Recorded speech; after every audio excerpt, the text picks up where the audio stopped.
नमस्कार साथियों, स्वागत करता हूं अपने यूट्यूब चैनल पर। स्टार्ट करते हैं वीडियो। आज मैं बात करूंगा हिजबुल्लाह और इजराइल के पूरे कन्फ्लिक्ट के बारे में। आखिर हिजबुल्लाह क्या है और इजराइल के साथ इसका क्या कन्फ्लिक्ट है, डिटेल में बात करते हैं बिना देरी के।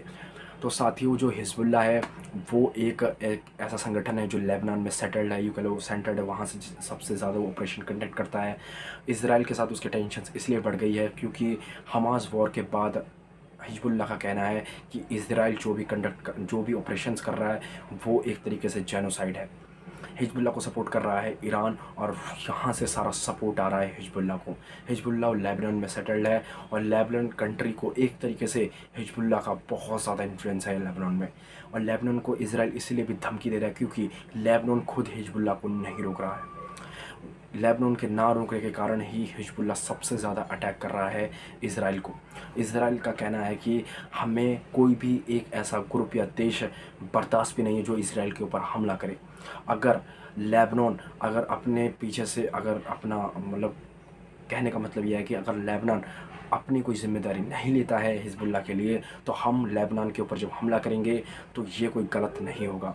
और साथियों, ये भी इसराइल का कहना है कि लेबनान की वजह से ही हिजबुल्लाह इतना ताकतवर बन चुका है। बल्कि हिजबुल्लाह को जो बैकडोर से सपोर्ट है वो ईरान का है।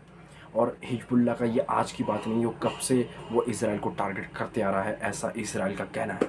साथियों, हमने देखा भी है कि हिजबुल्लाह ने काफ़ी बार इसराइल को परेशान किया है और इस बार इसराइल ने ताबड़तोड़ जवाब दिया है और लेबनान को ये भी कहा है, स्ट्रांगली कंडेम किया है कि हम लेबनान के ऊपर हमला भी कर सकते हैं। साथियों, अगर मैं हिस्ट्री की बात करूं, जब से पैलेस्टीन बना है, जब से इसराइल और पैलेस्टीन का निर्माण हुआ है, तब से अगर मैं बात करूं, जब से ईरान में क्रांति हुई 1980s के बाद से, उसके बाद से ईरान ने प्रोपेगेंडा बहुत रचा इसराइल के खिलाफ। और साथियों, मैं ये भी बात कहना चाहता हूँ, काफ़ी गलतियाँ इसराइल की भी हैं, काफ़ी गलती ईरान की भी है, पर एज ए ईरान कभी भी इसराइल को बर्दाश्त नहीं करता।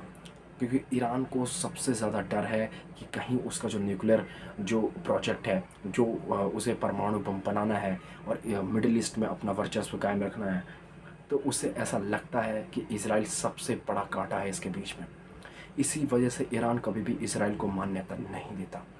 और ईरान के लोग भी कभी इसराइल नहीं घूमते और इसराइल के लोग भी कभी ईरान नहीं घूमने जाते, जैसा पाकिस्तान के साथ कंडीशन है इसराइल के साथ। साथियों, यही चीज़ ईरान ने देखा और वो कभी भी फुल प्लेज वॉर में नहीं कूदता। ईरान हो कोई भी दूसरा ताकतवर देश हो, इवन अमेरिका भी ग्रुप्स खड़े कर देते हैं अपने दुश्मन देशों के लिए, वही ईरान कर रहा है इसराइल के खिलाफ।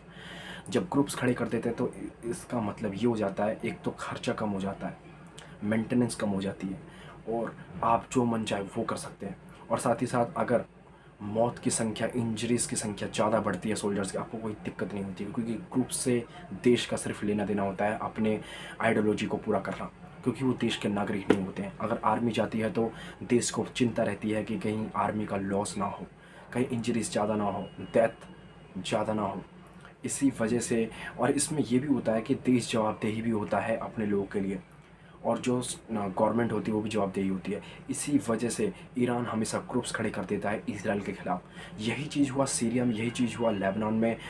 साथियों, ये इसी वजह से सिर्फ आप ये नहीं कह सकते कि इसराइल अभी हमास वॉर में कूद पड़ा है तो वो बाकी चीज़ें नहीं देख रहा।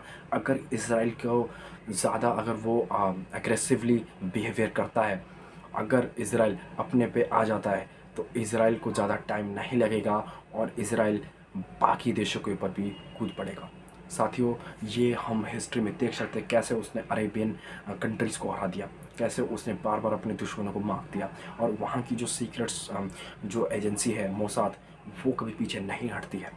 अगर हम इसराइल और ईरान की दुश्मनी देखें तो ये कासिम सुलेमानी के बाद से ज़्यादा बढ़ गई है। कासिम सुलेमानी बहुत बड़ा नाम था, और उन नाम के बाद जब से आर्मी में उनका बहुत बड़ा नाम था, तो साथियों उन्होंने ईरान के लिए बहुत कुछ किया, और जो आयतुल्ला होते हैं ईरान के, उनसे काफ़ी करीबी थी इनकी।